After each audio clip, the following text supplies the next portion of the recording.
Masobra isa ka semana antes sang Pasko, trapiko sa pila ka dalanon sa Iloilo City nagagutok na.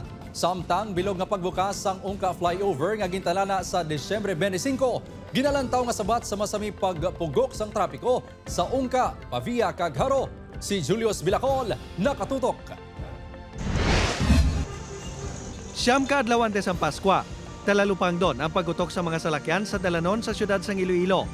Ang ginalantaw nga kabangdanan, ang pumuluyo nga nangahingagaw sa pagpamalaklon sa mga pamaskwa kag panghanda sa Noche Buena. Isa man sa mga lugar nga masami nagaigod ang trapiko, ang sa Ungka Pavia, bangod sa ginakayo nga flyover. Ginalauman nga solusyon sini ang pagbukas na sa flyover sa Disyembre 25, base sa promisa ni DPWH 6 Regional Director, Engineer Sunny Boy Oropel. Ang pila ka mga driver sa pasahero nga salakyan, ginakabig ini nga dako nga bulig sa ila palang nga buhian. Kung hindi na masyado ka traffic, madasig na ang ila pagbiyahe. Para makabulig-bulig mga makataway, dala na mo na. Sa subong nga, pertik traffic ni.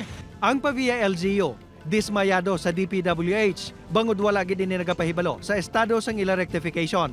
Apang nagalaom naman ang alkalde sang Banwa nga mapanindugan sang DPWH ang ilagin pagwa nga timetable. We were really hoping nga it would be the final repairs nga ginobra dira. Kay para at least ma-start na to ease the traffic.